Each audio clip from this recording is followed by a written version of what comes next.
Welcome to decide. This is Eshwar. ఈ వీడియోలో మనం జనరల్ నాలెడ్జ్లో భాగమైనటువంటి నేషనల్ పార్క్స్ ఆఫ్ ఇండియా గురించి డిస్కస్ చేసుకోబోతూ ఉన్నాం. సో జాతీయ ఉద్యానవనాలు అంటాం, లేదా జాతీయ పార్కులను కూడా పిలుస్తూ ఉంటాం. సో ఇవి భారతదేశంలో ఏ ఏ రాష్ట్రాలలో ఉన్నాయి అనేటువంటి అంశాన్ని మనం డిస్కస్ చేద్దాం. ఎందుకంటే ఈవెన్ క్వశ్చన్స్ కూడా ఏ ఏ రాష్ట్రాల్లో ఉన్నాయి. పలానా ఫర్ ఎగ్జాంపుల్గా తీసుకుంటే మానస్ నేషనల్ పార్క్ అనేటువంటిది ఏ రాష్ట్రంలో ఉంది? అస్సాం రాష్ట్రంలో ఉంది. ఆరంగ్ నేషనల్ పార్క్ ఏ రాష్ట్రంలో ఉంది? అస్సాం రాష్ట్రంలో ఉంది. నాగర్హోల్ నేషనల్ పార్క్ ఏ రాష్ట్రంలో ఉంది? కర్ణాటక రాష్ట్రంలో ఉంది. Bandipur tiger reserve, Bandipur national park ఏ ప్రాంతంలో ఉంది? కర్ణాటకలో ఉంది. సో ఈ విధంగా క్వశ్చన్స్ అడుగుతూ ఉన్నారు. అంటే ఏ ఏ రాష్ట్రాల్లో ఏ నేషనల్ పార్కులు ఉన్నాయి అనేటువంటిది అడుగుతూ ఉన్నారు. కాబట్టి వాటిపైన మనం డిస్కషన్ చేద్దాం. ఈవెన్ తెలంగాణ నుంచి కూడా మనం చూసుకున్నట్లయితే 3 నేషనల్ పార్క్స్ ఉండటం జరిగింది. ఫర్ ఎగ్జాంపుల్గా తీసుకున్నట్లయితే కాసు బ్రహ్మానందారెడ్డి నేషనల్ పార్క్, మనకి హైదరాబాద్లో జూబ్లీ హిల్స్, బంజారా హిల్స్ ప్రాంతాలు ఏవైతే ఉన్నాయో ఆ ప్రాంతాల్లో కేబీఆర్ నేషనల్ పార్క్ ఉంటుంది. దాని తర్వాత హైదరాబాద్ ప్రాంతంలోనే వనస్థలిపురం అనేటువంటి ఒక ప్రాంతం ఉంటుంది. అక్కడ వనస్థలిపురంలోనే వనస్థలిపురం నేషనల్ పార్క్, లేదంటే హరిణి డీర్ పార్క్, అది హరిణి నేషనల్ పార్క్ ఉంటుంది ఆ ప్రాంతంలో.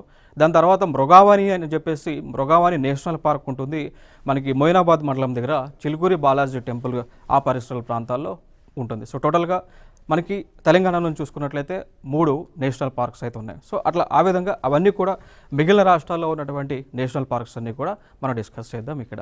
సో నేషనల్ పార్క్ అనేటువంటిది ఎందుకు ఏర్పాటు చేశారు అంటే ఒక ప్రాంతాన్ని రక్షించడానికి, ఒక ప్రాంతంలో ఉన్నటువంటి అరణ్యాలను, అదేవిధంగా ఆ ప్రాంతంలో ఉన్నటువంటి జంతు సమూహాలను రక్షించడానికే వాటిని నేషనల్ పార్క్గా డెసిగ్నేట్ చేయడం జరిగింది. సో ఒక ప్రాంతాన్ని నేషనల్ పార్క్గా డెసిగ్నేట్ చేసేటువంటి అధికారం ఎవరికి ఉంటుంది అంటే కేంద్ర ప్రభుత్వానికి ఉంటుందండి. సో సెంట్రల్ గవర్నమెంట్కి ఉంటుంది. సో సెంట్రల్ గవర్నమెంట్ తనకి చేయదు. సో స్టేట్ గవర్నమెంట్ యొక్క రికమెండేషన్ ఎప్పుడైతే చేస్తూ ఉందో, సో స్టేట్ గవర్నమెంట్ యొక్క రికమెండేషన్ ప్రకారం సెంట్రల్ గవర్నమెంట్ ఆ ప్లేస్ని నేషనల్ పార్క్ కింద డెసిగ్నేట్ చేస్తూ ఉంది అండి. సో ఒక ప్రాంతాన్ని నేషనల్ పార్క్ కింద డెసిగ్నేట్ చేశారు అనుకోండి, సో అప్పుడు దాని యొక్క పూర్తి బాధ్యతలంతా కూడా స్టేట్ గవర్నమెంట్ చేయాల్సి ఉంటుంది. దాంతోపాటు సెంట్రల్ గవర్నమెంట్ కూడా ఆ నేషనల్ పార్క్ యొక్క ప్రొటెక్షన్ అనేటువంటిది ఉంటుంది. సో దానికి సంబంధించి అధికారులను నియమించాల్సి ఉంటుంది. ఇండియన్ ఫారెస్ట్ సర్వీస్ అధికారులను కూడా నియమించాల్సి ఉంటుంది. దానితో పాటు ఆ ప్రాంతాన్ని నేషనల్ పార్క్గా డెసిగ్నేట్ చేస్తే ఆ ప్రాంతంలో ఉన్నటువంటి జంతు సంరక్షణ బాధ్యతలు కూడా రాష్ట్ర ప్రభుత్వాలు, కేంద్ర ప్రభుత్వాలు సంయుక్తంగా తీసుకోవాల్సి ఉంటా ఉంది. సో ఇది నేషనల్ పార్క్ సంబంధించినవి. మరి ఈ నేషనల్ పార్క్స్లో మానవులు తమ యొక్క కార్యక్రమాలు చేయవచ్చా? జనరల్గా అంటే చేయకూడదండి. ఓకేనా? సో హ్యూమన్ యాక్టివిటీస్ అనేటువంటిది, సో మానవ కార్యక్రమాలు అనేటువంటివి ఈ నేషనల్ పార్క్స్లో ప్రొహిబిటెడ్. బట్ కొన్ని సందర్భాలలో ఆ నేషనల్ పార్క్ లేదంటే ఆ రాష్ట్రంలో ఉన్నటువంటి చీఫ్ వైల్డ్ లైఫ్ వార్డెన్ యొక్క అనుమతి ఉంటే కనుక ఆ నేషనల్ పార్క్స్లో కొన్ని కార్యక్రమాలు చేయవచ్చు. ఏ కార్యక్రమాలు అంటే రీసెర్చ్కి సంబంధించినటువంటి కార్యక్రమాలు, దానితో పాటు ఆ నేషనల్ పార్క్లో దొరికేటువంటి ఫుడ్, అంటే లైక్ ఈ అడవుల నుంచి వచ్చేటువంటి వృక్ష సంపద ఏదైతే ఉంటుందో, సో దానిని ఆ లోకల్లో ఉన్నటువంటి పీపుల్ అయితే తీసుకోవచ్చు. అంతే తప్ప కానీ ఇక్కడ ఈ నేషనల్ పార్క్, ఒక ప్రాంతాన్ని నేషనల్ పార్క్ డెసిగ్నేట్ చేస్తే అక్కడ కమర్షియల్ యాక్టివిటీస్ అనేటువంటివి చేయటానికి పాసిబిలిటీ లేదు. బట్ కొన్ని యాక్టివిటీస్ చేయవచ్చు. అవేంటి అంటే రీసెర్చ్కి సంబంధించిన అంశాలు కానీ, లేదంటే అటవీ సంపదని ఆ దగ్గరలో ఉన్నటువంటి ప్రజలు తీసుకోవచ్చు. సో ఇవి ఇంపార్టెంట్ ఇన్ఫర్మేషన్ ఇక్కడ. సో దాని తర్వాత మనం చూసుకున్నట్లయితే మరి భారతదేశంలోనే మొట్టమొదటి నేషనల్ పార్క్గా డెసిగ్నేట్ చేసినటువంటి ప్లేస్ ఏది అంటే ఉత్తరాఖండ్లో ఉన్నటువంటి gym Corbett national park. So దీనిని 1936 సంవత్సరంలో కేంద్ర ప్రభుత్వము నేషనల్ పార్క్గా, అంటే ఆ టైంలో 1936 అంటే బ్రిటిష్ వాళ్ళే భారతదేశాన్ని పరిపాలిస్తున్న సమయంలో, సో వారే ఈ జిమ్ కార్బెట్ నేషనల్ పార్క్ని నేషనల్ పార్క్గా డిక్లేర్ చేశారు. ఇది భారతదేశంలోనే మొట్టమొదటిది, అతి ప్రాచీనమైనటువంటిది కూడా. సో దీన్ని జిమ్ కార్బెట్ నేషనల్ పార్క్ని గతంలో హెయిలీ నేషనల్ పార్క్గా పిలిచేవాళ్ళు అండి. దీన్ని హెయిలీ నేషనల్ పార్క్గా పిలిచేవాళ్ళు. దాని తర్వాత భారతదేశంలోనే అతిపెద్ద నేషనల్ పార్క్ ఏది అన్నప్పుడు హెమిస్ నేషనల్ పార్క్, ఇది లదాఖ్ కేంద్రపాలిత ప్రాంతంలో ఉంటుంది. దాని యొక్క విస్తీర్ణం కూడా దాదాపు 4400 చదరపు కిలోమీటర్ల మేర విస్తీర్ణం ఉంటుంది. ఓకేనా. సో భారతదేశంలో అతిపెద్దది హెమిస్ నేషనల్ పార్క్. ఏ ప్రాంతంలో ఉంటుంది? లదక్ అనేటువంటి కేంద్రపాలిత ప్రాంతంలో ఉంటుంది. ఉత్తరాఖండ్లో ఏ నేషనల్ పార్క్ ఉంది? జిమ్ కార్బెట్ నేషనల్ పార్క్ ఉంది. భారతదేశంలోనే మొట్టమొదటిది, అతి ప్రాచీనమైనటువంటిది కూడా.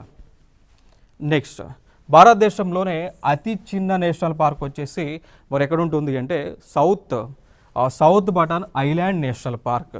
ఏ ప్రాంతంలో? అండమాన్ అండ్ నికోబార్ అనేటువంటి కేంద్రపాలిత ప్రాంతాల్లో ఉంటా ఉంది. సో విస్తీర్ణము 0.03 చదరపు కిలోమీటర్లు, దాన్ని స్క్వేర్ కిలోమీటర్స్ అంటాం.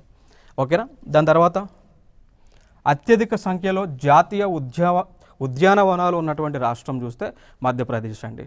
సో భారతదేశంలో ఉన్నటువంటి రాష్ట్రాలలో మధ్యప్రదేశ్లోనే అత్యధికంగా నేషనల్ పార్క్స్ అనేటువంటివి ఉన్నాయి. సో దాదాపు 11 ఉన్నాయి. ఫర్ ఎగ్జాంపుల్గా తీసుకుంటే మధ్యప్రదేశ్లోని మనకి చాలా నేషనల్ పార్క్స్ లైక్ కనహా అనేటువంటి నేషనల్ పార్క్ కానీ, పెంచ్ అనేటువంటి నేషనల్ పార్క్ కానీ, పన్నా అనేటువంటి నేషనల్ పార్క్ కానీ, కునో అనేటువంటి నేషనల్ పార్క్ కానీ, ఇట్లా ఈ విధంగా దాదాపు ఈ మధ్యప్రదేశ్ ప్రాంతంలో 11 అయితే ఉండటం జరిగింది. ఓకేనా. సో అత్యధిక నేషనల్ పార్క్స్ కలిగినటువంటి రాష్ట్రము మధ్యప్రదేశ్. అదేవిధంగా అత్యధిక అటవీ విస్తీర్ణం కలిగినటువంటి రాష్ట్రము కూడా మధ్యప్రదేశే. ఇక్కడ రెండు కూడా మధ్యప్రదేశే. సో ఇప్పుడు చూద్దాం ఒక్కొక్క ప్రాంతంలో ఉన్నటువంటి ఫర్దర్గా చూద్దాం. దాంతోపాటు ఇంకొక అంశం ఏంటి అంటే మెరైన్ నేషనల్ పార్క్ ఒకటి ఉంటుంది. Marine national park. సో ఇది భారతదేశంలోనే మొట్టమొదటి మెరైన్ నేషనల్ పార్క్. ఏ ప్రాంతంలో ఉంటుంది? గల్ఫ్ ఆఫ్ కచ్, గుజరాత్ రాష్ట్రంలో గల్ఫ్ ఆఫ్ కచ్ ఏదైతే ఉందో సో ఆ ప్రాంతంలోనే ఉంటుంది. సో మెరైన్ నేషనల్ పార్క్ అంటే ఏం లేదు, సముద్రంలో ఉండేటువంటి నేషనల్ పార్క్. ఇప్పుడు దీని బౌండరీ అంతా కూడా మీకు సముద్రంలో, ఇప్పుడు గుజరాత్ అంటే మనకి ఏముంటుంది? అరేబియన్ సీ ఉంటుంది కదా. సో అరేబియన్ సీలో, అరేబియన్ మహాసముద్రంలో ఉన్నటువంటి పార్క్ ఇది మెరైన్ నేషనల్ పార్క్. భారతదేశంలోనే మొట్టమొదటిది గుజరాత్లో గల్ఫ్ ఆఫ్ కచ్ ప్రాంతంలో ఉంటా ఉంది. దాని తర్వాత మనం చూసుకున్నట్లయితే ఇంకొక నేషనల్ పార్క్ ఉంటుంది. సో దీన్ని ఫ్లోటింగ్ నేషనల్ పార్క్ అంటాము అండి. భారతదేశంలోనే మొట్టమొదటి ఫ్లోటింగ్ నేషనల్ పార్క్. దాని పేరే చూడవచ్చు మీరు, Keibul లంజావో national park. Keibul లంజావో national park అంటాం. భారతదేశంలోనే మొట్టమొదటి ఫ్లోటింగ్ నేషనల్ పార్క్. ఇది మణిపూర్ రాష్ట్రంలో ఉంటుంది. మణిపూర్ రాష్ట్రంలో ఉంటుంది. మీరు చూడవచ్చు ఇక్కడ. సో ఈ ప్రాంతం అంతా కూడా అంతా కూడా నీటిపైన ఫ్లోటింగ్ అవుతూ ఉంటుంది ఈ నేషనల్ పార్క్ అనేటువంటిది. ఇంకా దాని తర్వాత మనం చూసుకున్నట్లయితే మరి ఒక్కొక్క రాష్ట్రం నుంచి నేషనల్ పార్క్స్ చూద్దాం. ముందుగా తెలంగాణ నుంచి చూస్తే తెలంగాణలో 3 నేషనల్ పార్క్స్ ఉన్నాయి. ఒకటి కేబీఆర్ నేషనల్ పార్క్, దాన్ని కాసు బ్రహ్మానందరెడ్డి నేషనల్ పార్క్ అంటాం. సో ఇది హైదరాబాద్లోనే ఉంటా ఉంది. సో హైదరాబాద్లోని మనకి జూబ్లీ హిల్స్ కానీ, బంజారా హిల్స్ కానీ ఈ ప్రాంతంలో ఎక్స్పాండ్ అయ్యి ఉంది. సో దీనిలో ఈ కాసు బ్రహ్మానందరెడ్డి నేషనల్ పార్క్లో ఎక్కువగా ఉండేటువంటి మనకి యానిమల్స్ చూస్తే ఎక్కువగా పికాక్స్ ఎక్కువగా ఉన్నాయి. సో ఈ ప్రాంతంలో పికాక్స్ అండి. ఓకేనా. సో నెమలులు ఎక్కువగా ఉన్నాయి. దాని తర్వాత మనం చూస్తే ఇంకొక national park Mahavir Harini Vanasthali national park. Mahavir, so మనకి జైనిజానికి సంబంధించిన 24వ తిరంతకర్ ఎవరైతే ఉన్నారో, సో జైనిజానికి సంబంధించిన ఫౌండర్ కూడా మనం చెప్పుకోవచ్చు. సో ఆయన పేరు పెట్టారు మహావీర్. ఓకేనా. సో జైనిజం గురువు. సో హరిణి అంటే డీర్ అండి, డీర్. సో తెలుసు కదా, దుప్పి అంటాం, జింకలు. సో డీర్ ఎక్కువ ఉంటుంది. వనస్థలి, సో వనస్థలిపురం ఏరియా పేరు అది. సో ఫైనల్గా మహావీర్ హరిణి వనస్థలి నేషనల్ పార్క్ వచ్చి వనస్థలిపురం హైదరాబాద్లోనే సిటీ అవుట్స్కట్స్లో హయత్ నగర్ ప్రాంతంలో ఉంటా ఉంది. సో దీనిలో ఎక్కువగా మీకు కనిపించేటువంటి యానిమల్స్ చూస్తే డీరే అండి. సో డీర్ అనమాట ఎక్కువగా ఉంటా ఉంది, జింకలు ఎక్కువగా ఉంటాయి. ఇక్కడ దీనిలోనే జింకల పార్క్ కూడా ఉంది. సో ఇది ఫేమస్ ఫర్ డీర్. నెక్స్ట్ వచ్చేసి మృగావణి నేషనల్ పార్క్. సో ఇది వచ్చేసి మనకి హైదరాబాద్ ప్రాంతంలోనే మొయినాబాద్ అనేటువంటి ఒక మండలం ఉంటుంది. ఆ మండలం దగ్గరనే మనకి చిలుకూరి ప్లేస్ ఉంటుంది. అక్కడ ఆ ఏరియాలో ఈ మృగావణి నేషనల్ పార్క్ అనేటువంటిది విస్తరించింది. ఈవెన్ చిలుకూరి బాలాజీ టెంపుల్కి వెళ్ళేటప్పుడు ఆ మార్గంలో కూడా మీకు కనిపిస్తూ ఉంటుంది ఈ నేషనల్ పార్క్. ఇక దాని తర్వాత వన్ బై స్టేట్ వైజ్ చూద్దాం. ఆంధ్రప్రదేశ్ నుంచి చూసుకుంటే ఆంధ్రప్రదేశ్లో 3 నేషనల్ పార్క్స్ అయితే ఉన్నాయి. ఒకటి పాపికొండల నేషనల్ పార్క్. ఓకేనా. సో ఇది ఆంధ్రప్రదేశ్ ఇప్పుడు భద్రాచల ప్రాంతం ఏదైతే ఉందో సో ఆ భద్రాచల ప్రాంతంలో ఉంటా ఉంది. గోదావరి నదికి దగ్గరలో ఈ పాపికొండల నేషనల్ పార్క్ అయితే ఉంటుంది. సో దీన్ని 2008లో డెసిగ్నేట్ చేశారు. దాని తర్వాత రెండవది రాజీవ్ గాంధీ రామేశ్వరం నేషనల్ పార్క్ 2005లో డెసిగ్నేట్ చేశారు. శ్రీ వెంకటేశ్వర నేషనల్ పార్క్ ఇది మనకి చిత్తూరు అంటే తిరుపతి ప్రాంతం ఏదైతే ఉందో, తిరుపతి దేవస్థానం టిటిడి దేవస్థానం ఏదైతే ఉందో, సో ఆ పరిసర ప్రాంతాల్లో ఉన్నటువంటిదే ఈ శ్రీ వెంకటేశ్వర నేషనల్ పార్క్ 1989లో డెసిగ్నేట్ చేశారు. సో ఆంధ్రప్రదేశ్ నుంచి మొట్టమొదటిగా డెసిగ్నేట్ చేసినటువంటి నేషనల్ పార్క్ కూడా ఇది శ్రీ వెంకటేశ్వర నేషనల్ పార్క్. దాని తర్వాత అరుణాచల్ ప్రదేశ్లో చూస్తే రెండు ఉంటాయి. ఒకటి మౌలింగ్ అనేటువంటి నేషనల్ పార్క్, రెండు నమ్దఫా అనేటువంటివి. సో నమ్దఫా తరచుగా అడుగుతూ ఉన్నారు, నమ్దఫా నేషనల్ పార్క్ ఏ రాష్ట్రంలో ఉంటుంది అని తరచుగా అడుగుతూ ఉన్నారు. మరి ఆన్సర్ వచ్చేసి అరుణాచల్ ప్రదేశ్. నెక్స్ట్ అస్సాంలో ఉన్నటువంటి అన్నీ కూడా ఇంపార్టెంట్ అండి. అస్సాంలో ఉన్నటువంటి అన్ని నేషనల్ పార్క్స్ ఇంపార్టెంటే, తరచుగా అడుగుతూ ఉన్నారు. సో ఒకటి దిబ్రూ సైకోవా అనేటువంటి నేషనల్ పార్క్, దిహాంగ్ పట్కాయ్ అనేటువంటిది, కాజీరంగా, మానస్, నమేరి, రాజీవ్ గాంధీ దీన్ని ఒరంగ్ అంటారు. నెక్స్ట్ రైమోనా. సో ఇటీవల యూపీఎస్సీ నిర్వహించినటువంటి ప్రిలిమ్స్ ఎగ్జామ్లో అడిగారు ఈ ఆరెంగ్ నేషనల్ పార్క్ సంబంధించి, అంటే లైక్ ఆరెంగ్ నేషనల్ పార్క్ ఏ రాష్ట్రంలో ఉంటుంది అని అడిగారు, అస్సాం. దాని తర్వాత ఈ కాజీరంగా నేషనల్ పార్క్ గురించి అడిగారు, మానస్ నేషనల్ పార్క్ గురించి కూడా ఆల్రెడీ ప్రీవియస్ ఇయర్ ఎగ్జామ్స్లో అడగడం జరిగింది. సో దట్స్ ఇవి ఎక్కువ ఇంపార్టెంట్. దాని తర్వాత బీహార్ చూడండి, బీహార్ నుంచి వాల్మీకి ఉంది. బీహార్ రాష్ట్రం నుంచి ఏకైక national park Valmiki national park. మనందరూ తెలుసు, ఇప్పుడు వాల్మీకి మహర్షి పేరు గుర్తురాంగ్లోనే మనకు గుర్తొచ్చే ప్రాంతం బీహార్. సో ఆ బీహార్లోనే ఉంది. నెక్స్ట్ చూస్తే ఛత్తీస్గఢ్ నుంచి చూసుకుంటే ఛత్తీస్గఢ్లో గురు ఘాసీదాస్ దాన్ని సంజయ్ గాంధీ నేషనల్ పార్క్ కూడా పిలుస్తారు, దాన్ని సంజయ్ గాంధీ నేషనల్ పార్క్ కూడా పిలుస్తారు. ఇంద్రావతి ఉంటుంది, కంగేరి వ్యాలీ ఉంటుంది. గోవాలో ఒకటే ఉంది, అది మొల్లెం నేషనల్ పార్క్. దాని తర్వాత గుజరాత్లో ఉన్నటువంటివి మనకి బ్లాక్ బగ్ లేదా దాన్ని వేరావదర్ నేషనల్ పార్క్, గిర్ అంటారు, మెరైన్ మనం చూస్తున్నాం. India's first and only marine national park. So గుజరాత్లోనే ఉంటుంది marine national park, gulf of Kutch ఏరియాలో. నెక్స్ట్ ఫోర్త్ది వన్సద. సో ఇక్కడ సెకండ్లో ఉన్న గిర్ నేషనల్ పార్క్ ఏదైతే ఉందో దాని గురించి ఒక అంశం మనం గుర్తుపెట్టుకోవాలి. ఏంటి అంటే ఈ గిర్ నేషనల్ పార్క్లోనే ఏషియాటిక్ లయన్స్ ఉంటాయంట. ఓకేనా. సో భారతదేశంలో కేవలము ఒకే ఒక ప్లేస్లో ఆసియాటిక్ లయన్స్ ఉంటే ఆ ప్లేసే గిర్ నేషనల్ పార్క్, గుజరాత్ రాష్ట్రంలో ఉంటుంది. Very important. నెక్స్ట్ హర్యానా నుంచి కాళేశ్వర్ ఉంది, సుల్తాన్పూర్ ఉంది. ఈ సుల్తాన్పూర్ వెరీ ఇంపార్టెంట్. ఈ సుల్తాన్పూర్ నేషనల్ పార్క్లో డీర్స్ ఎక్కువగా ఉంటాయి. సో దానికోసం కూడా మనకి ఇది గుర్తుపెట్టుకోవాలి, సుల్తాన్పూర్లో డీర్స్ ఎక్కువగా కనిపిస్తాయి. నెక్స్ట్ హిమాచల్ ప్రదేశ్ నుంచి great Himalayan national park, Inderkilla, Khirganga, pin valley, కాల్, షేర్జంగ్, సింబాల్బరా నేషనల్ పార్క్స్ అయితే ఉన్నాయి ఈ ప్రాంతాల్లో మనకి. హిమాచల్ నుంచి జార్ఖండ్ నుంచి బెట్లా, కర్ణాటక నుంచి అన్షి, బండిపూర్, బన్నేర్ఘట్ట, కుద్రేముక్కు, నాగర్హోల్. సో తరచుగా వచ్చేవి నాగర్హోల్ ఇంపార్టెంట్ ఇక్కడ, next Kudremukh important, next Bandipur important. So వీటిపైన క్వశ్చన్స్ వచ్చి ఉన్నాయి ఆల్రెడీ. నెక్స్ట్ కేరళలో చూసుకుంటే Anamudi Shola, Eravikulam, Mathikettan Shola, Pambadum Shola, Periyar, silent valley. So వీటిలో మనం ఎక్కువగా ఫోకస్ చేయాల్సినవి రెండు నేషనల్ పార్కులు, ఒకటి పెరియార్ నేషనల్ పార్కు, రెండు సైలెంట్ వ్యాలీ నేషనల్ పార్క్. ఇవి ప్రీవియస్ ఇయర్ క్వశ్చన్స్ ఇవి. నెక్స్ట్ మధ్యప్రదేశ్ నుంచి చూసుకుంటే మధ్యప్రదేశ్లో టోటల్గా 11 ఉంటాయి. సో భారతదేశంలోనే ఏ ప్రాంతంలో ఏ రాష్ట్రంలో అత్యధిక నేషనల్ పార్క్స్ ఉన్నాయి అన్నప్పుడు ఆన్సర్ వచ్చేసి మధ్యప్రదేశ్. సో మధ్యప్రదేశ్లో టోటల్గా 11 ఉన్నాయి. 11లో బాంధవ్గర్ అని, డైనోసార్ ఫాజిలు, పెంచ్, కనహా, కునో, మాధవ్, పన్నా, సంజయ్, సత్పురా, వన్ విహార్. సో వీటిలో ప్రధానంగా తరచుగా అడుగుతున్నటువంటివి చూసుకుంటే ఒకటి కును అడుగుతున్నారు, కన్హా, పెంచ్, పన్నా ఎక్కువగా తరచుగా అడుగుతున్నటువంటి ఏరియాస్ ఇవి. ఓకేనా.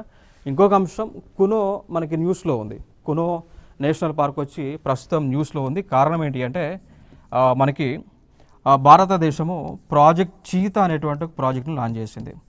ప్రాజెక్ట్ చీతా అనేటువంటి ఒక ప్రాజెక్ట్ అంటే చిరుతపులుల సంరక్షణ సంబంధించినటువంటి ప్రాజెక్ట్ని కేంద్ర ప్రభుత్వం స్టార్ట్ చేయగా, సో ఈ చిరుతపులులను తీసుకొచ్చి అంటే సౌత్ ఆఫ్రికా దేశం, ఆఫ్రికా ఖండం నుంచి చిరుతపులులను దాదాపు 20 చిరుతపులులను తీసుకొచ్చి ఈ యొక్క కునో నేషనల్ పార్క్లో పెట్టారు అండి. ఓకేనా. సో అట్లా కునో నేషనల్ పార్క్ న్యూస్లో ఉంది.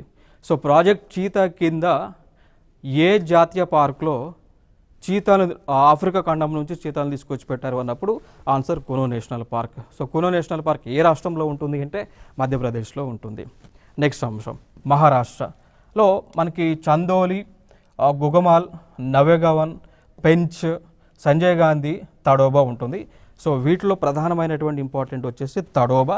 చాలా ఎగ్జామ్స్లో అడిగారు. So Tadoba national park is very important.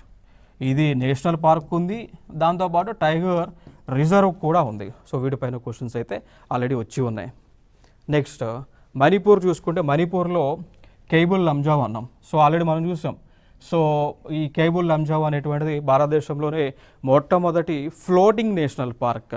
So నీటిలో తేలియాడుతున్నటువంటి మొట్టమొదటి నేషనల్ పార్క్ కేబుల్ లంజావో మణిపూర్లో ఉంటుంది. దాని తర్వాత షిరోయ్ అని, దాని తర్వాత మేఘాలయ నుంచి చూసుకుంటే బాల్పక్రమ్ అని, నూక్రేక్ రిడ్జ్ అని ఉంటుంది మేఘాలయ. మిజోరాంలో చూస్తే మర్లేను, ఫాంగ్ బుయ్ అని ఉంటుంది. నాగాల్యాండ్లో ఇంతంకి. ఒడిశాలో రెండు కూడా ఇంపార్టెంట్. ఒడిశాలో ఉన్న బిట్రకనికా నేషనల్ పార్క్ ఇంపార్టెంట్. ఒడిశాలో ఉన్న సిమ్లీపాల్ నేషనల్ పార్క్ కూడా ఇంపార్టెంట్ ఒడిశా నుంచి. ఓకేనా. నెక్స్ట్ రాజస్థాన్లో చూస్తే రాజస్థాన్లో ఉన్నది desert, Keoladeo Ghana national park, Mukundra, Ranthambore, Sariska.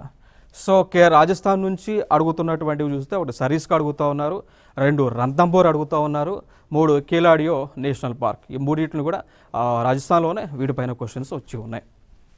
Next సిక్కింలో చూసుకుంటే కాంచన్జంగా, వెరీ ఇంపార్టెంట్ ఇది కాంచన్జంగా నేషనల్ పార్క్. సో సిక్కింలో ఉన్న కాంచన్జంగా నేషనల్ పార్క్నే యునెస్కో వాళ్ళు ఏం చేశారండి, యునెస్కో వాళ్ళు మిక్స్డ్ హెరిటేజ్ సైట్గా యునెస్కో వాళ్ళు ఏం చేశారంటే మిక్స్డ్ హెరిటేజ్ సైట్గా డెసిగ్నేట్ చేశారు. Very important. ఓకే. నెక్స్ట్ తమిళనాడులో మనకి చూసుకున్నట్లయితే నేషనల్ పార్క్స్ గుండి ఉంది, గల్ఫ్ ఆఫ్ మన్నార్ ఉంది, ఇందిరాగాంధీ, దాన్ని అన్నమలై నేషనల్ పార్క్ అంటాం, అండ్ ముడుమునై ఉంది, అండ్ ముకుర్తి ఉంది. సో ఈ తమిళనాడులో మనం గుర్తుపెట్టుకోవాల్సినటువంటి పార్క్స్ వచ్చేసి ముడుములై ఈజ్ వెరీ ఇంపార్టెంట్. దాని తర్వాత గల్ఫ్ ఆఫ్ మన్నార్ ఇంపార్టెంట్. ఈ 2 తరచుగా అడుగుతూ ఉన్నారు. నెక్స్ట్ తెలంగాణ ఆల్రెడీ మనం డిస్కస్ చేసాము. తెలంగాణ నుంచి కేబీఆర్ 1994 డెసిగ్నేట్ చేశారు. మహావీర హరిణి వనస్థలి 1994, మృగవని 1994లో డెసిగ్నేట్ చేశారు. త్రిపుర నుంచి చూసుకున్నట్లయితే త్రిపురలో కౌడడ్ లిపాడ్ అని బైసన్ నేషనల్ పార్క్ అని ఉంటాయి త్రిపుర రాష్ట్రం నుంచి. నెక్స్ట్ త్రిపురలోనే నెక్స్ట్ యూపీ నుంచి చూసుకుంటే యూపీలో ఒకే ఒక నేషనల్ పార్క్ ఉంది, అదే దుధ్వా. దీన్నే టైగర్ రిజర్వ్ కూడా డిక్లేర్ చేశారు. So Dudhwa is a tiger reserve, Dudhwa is a elephant reserve, Dudhwa is a national park, Dudhwa is a biosphere reserve. ఇవన్నీ కూడా డెసిగ్నేట్ చేశారు ఉత్తరప్రదేశ్ నుంచి. ఉత్తరాఖండ్లో ఉన్నటువంటిది కార్బెట్, దాన్నే జిమ్ కార్బెట్ అంటాం. సో ఇది వెరీ ఇంపార్టెంట్. అతి ప్రాచీనమైనటువంటిది 1936లో డెసిగ్నేట్ చేశారు. Next Gangotri, Govindu, Nanda Devi, Rajaji, valley of flowers. ఇటీవల న్యూస్లో ఉన్నటువంటి నేషనల్ పార్క్స్ ఉత్తరాఖండ్ నుంచి చూస్తే ఒకటి జిమ్ కార్బెట్ ఉంది, దాని తర్వాత 2 రాజాజీ ఉంది, వ్యాలీ ఆఫ్ ఫ్లవర్స్ ఉంది. రాజాజీ నేషనల్ పార్క్ ఎందుకు న్యూస్లో ఉంది అంటే ఈ రాజాజీ నేషనల్ పార్క్ని మొత్తం కూడా అక్కడ ఈ నేషనల్ పార్క్లో ఉన్నటువంటి అడవుల మొత్తాన్ని కూడా తొలగించి అక్కడ 6 వే లైన్ని 6 వే ఎక్స్ప్రెస్ వేని వేసేటువంటి ఆలోచనలో ప్రభుత్వం ఉండగా కేంద్ర ప్రభుత్వం అంటే లైక్ ఎన్జిటి వాళ్ళు అబ్జెక్ట్ చేస్తూ ఉన్నారు. సో అట్లా రాజాజీ నేషనల్ పార్క్ న్యూస్లో ఉంది. నెక్స్ట్ వ్యాలీ ఆఫ్ ఫ్లవర్స్ కూడా న్యూస్లోనే ఉంది. ఓకే. నెక్స్ట్ అంశం వెస్ట్ బెంగాల్లో బాక్సా ఉంది, గోరుమరా ఉంది, జల్దపార, నియోరా వ్యాలీ, సింగాలియా, సుందర్బాన్. వీటిలో ఇంపార్టెంట్ అయినటువంటిది ఒకటి బాక్సా ఇంపార్టెంట్, సుందరబన్ ఇంపార్టెంట్. సో బక్సా న్యూస్లోనే ఉంటా ఉంది, సుందరబన్స్ కూడా న్యూస్లో ఉంటా ఉంది. సో రెండు కూడా వెస్ట్ బెంగాల్ నుంచి ఇంపార్టెంట్ అయినవి. నెక్స్ట్ అండమాన్ అండ్ నికోబార్ నుంచి మనకి ఇంపార్టెంట్ అయినటువంటివి క్యాంప్వెల్లా, నెక్స్ట్ గలాతియా ఉంది, మహాత్మా గాంధీ మెరైన్ ఉంది, mount Harriet, Rani Jhansi marine and saddle peaks Andaman and Nicobar నుంచి ఉన్నాయి. జమ్మూ అండ్ కాశ్మీర్ నుంచి చూసుకుంటే సిటీ ఫారెస్ట్, దీన్నే సలీం అలీ నేషనల్ పార్క్ కూడా పిలుస్తారు. మనందరూ తెలుసు సలీం అలీ ఎవరండి. సలీం అలీ మీరు రోబో సినిమా చూసి ఉంటే రోబో 2.0లో ఆ విలన్ ఎవరైతే ఉన్నారో ఆయన nothing but Salim Ali. So ఈయన దేనికి ఫేమస్ అంటే పక్షులను సంరక్షణ చేసేటువంటి బాధ్యత తీసుకున్నారు. సో అందుకోసం ఈయన he is the father of bird మ్యాన్గా పిలుస్తారు. సలీం అలీని ఫాదర్ ఆఫ్ బర్డ్ మ్యాన్గా పిలుస్తారు. సో పక్షులను రక్షించడానికి, ప్రొటెక్ట్ చేయడానికి ఆయన ఎన్నో అవేర్నెస్ క్యాంప్స్ అనేటువంటివి కూడా నిర్వహించారు. దాని తర్వాత ఇదే జమ్మూ అండ్ కాశ్మీర్లో దాచిగామ్ ఉంది, ఖజనాగ్ ఉంది, కిస్తావర్ హై ఆల్టిట్యూడ్ ఉన్నాయి జమ్మూ అండ్ కాశ్మీర్లో. నెక్స్ట్ లదాఖ్ నుంచి హెమిస్ కనిపిస్తూ ఉంది. ఈ హెమిస్ వెరీ ఇంపార్టెంట్. ఈ హెమిస్ నేషనల్ పార్క్లోనే ఒక జంతువు ఉంటుంది, దాని పేరే స్నో లిపాడ్. ఓకేనా. సో హెమిస్ అనేటువంటి నేషనల్ పార్క్లో ఎక్కువగా కనిపించేటువంటి యానిమల్ స్నో లిపాడ్ అనేటువంటి యానిమల్. ఇదే స్నో లిపాడ్ అనేటువంటి యానిమల్ని ఇటీవల హిమాచల్ ప్రదేశ్ అనేటువంటి ఒక రాష్ట్ర జంతువుగా డిక్లేర్ చేశారు. అర్థమైందా. So snow leopard is the state animal of Himachal Pradesh. Where we can snow leopards in India, we can find in Hemis national park. Where is the location of Hemis National Park? It is in Ladakh area. So that's the important thing we have to remember here. So ivi some like example questions ga chodochu. So Keibul Lamjao National Park ekkada undi? Answer మణిపూర్లో ఉంది. అంటే ఇట్లాంటి questions వచ్చి ఉన్నాయి కాబట్టి ఈ model questions మీకు display చేస్తూ ఉన్నాం. తర్వాత హెమిస్ నేషనల్ పార్క్ చూస్తే ఇది ఏ ప్రాంతంలో ఉంటుంది? లదాఖ్లో ఉంటుంది. నెక్స్ట్ రణథంబోర్ నేషనల్ పార్క్ ఏ ప్రాంతంలో ఉంటుంది? రాజస్థాన్లో ఉంది. ఓకేనా. సో ఇవి భారతదేశంలో ఉన్నటువంటి నేషనల్ పార్క్స్కి సంబంధించినటువంటి అంశాలు. సో నెక్స్ట్ వీడియోలో సరికొత్త అంశాలతో మీ ముందుకు రావడం జరుగుతుంది. Thank you.